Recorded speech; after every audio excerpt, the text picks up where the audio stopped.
Buongiorno Notizia.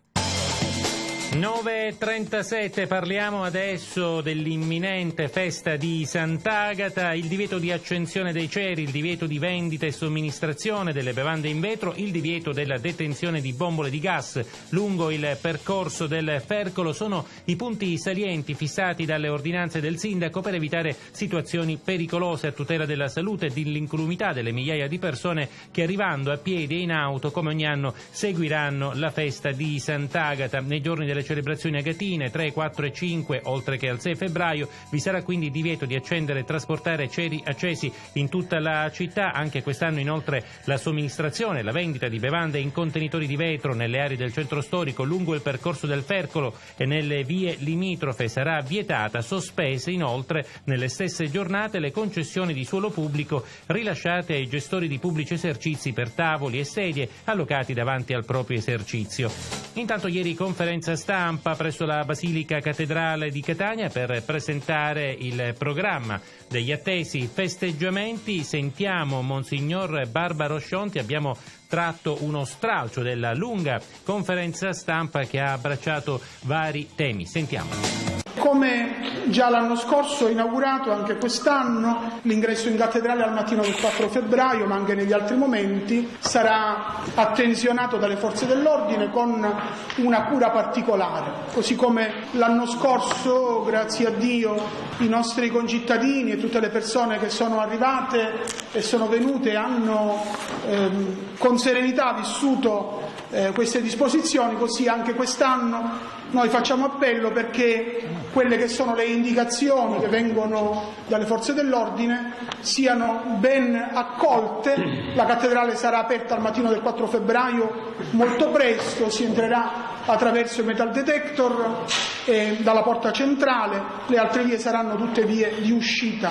Questa occasione ci dà la possibilità anche di dire grazie alle forze dell'ordine per quanto fanno per rendere bella e serena la nostra festa. La nostra festa è festa cristiana, e che è festa cristiana la festa di Sant'Agata lo dimostra un fatto che, se attenzionato bene, è davvero bello. Come la nostra gente, il nostro popolo attende alla mattina del 4 febbraio l'incontro con le reliquie di Sant'Agata. Ci siamo già accorti nella scorsa esperienza di apertura del Sacello con quanta religiosità intensa, con quanta attenzione, con quanta devozione, con quanto senso del sacro i catanesi si sono messi in fila anche per ore, sfidando, c'era fuori un po' di vento anche gelido in certi momenti, con ordine e con serenità, e hanno visitato, hanno potuto in fondo sbirciare per qualche minuto, perché erano tante le persone e non era possibile farle stare più di tanto, hanno potuto dare uno sguardo al luogo in cui sono custodite le reliquie di Sant'Agata. In quello sguardo, ho avuto la gioia di poterlo attenzionare bene lungo tutta la giornata, in quello sguardo c'era l'attesa che quell'ennesima porta, la porticina che custodisce proprio il busto reliquiario che era chiusa, l'attesa di vederla aperta. E questa attesa è l'attesa di un incontro, ma non è un incontro, contrariamente a quello che qualcuno può pensare, con una statua, con un idolo dunque, ma è l'incontro con una persona. Il catanese vede in quel viso la persona di Agata che gli viene incontro.